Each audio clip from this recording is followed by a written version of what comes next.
Hi everyone, it's JIM from Jamtech, your digital partner. Ayushman Bharat card download করেছেন কিন্তু খুব লম্বা, কোনো চিন্তা নেই। এই ভিডিওতে দেখাবো কিভাবে ফটোশপ দিয়ে মাত্র 1 মিনিটে এটিকে আইডি কার্ড সাইজে বানাবেন।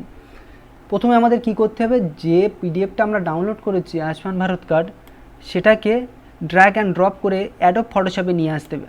এখানে নিয়ে আসার পরে এখান থেকে পেজ সেটিং করতে হবে, কোন পেজটা নিতে চাই। তো আমরা প্রথমে 1 নম্বর পেজটা নিতে চাই, তা এটা সিলেক্ট করলাম, সিলেক্ট করে ওকে অপশানে ক্লিক করব।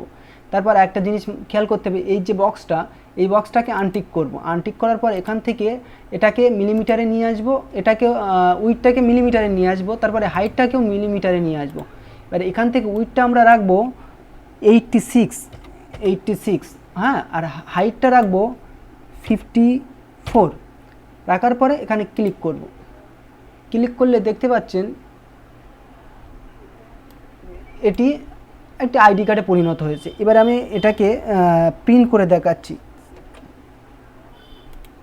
প্রথমে আমাদের একটা পেজ নিয়ে নিতে হবে, নেওয়ার পরে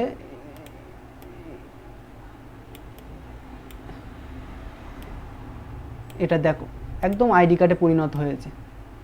আমি এটাকে প্রিন্ট করে দেখাচ্ছি তোমাদেরকে। বন্ধুরা, প্রিন্ট আর ল্যামিনেশন করার পরে আপনাদের সামনে ফাইনাল রেজাল্ট শেয়ার করলাম। যদি এই ভিডিও থেকে আপনারা একটু হলেও হেল্প পেয়ে থাকেন তাহলে লাইক, শেয়ার এবং অবশ্যই চ্যানেলটিকে সাবস্ক্রাইব করতে ভুলবেন না।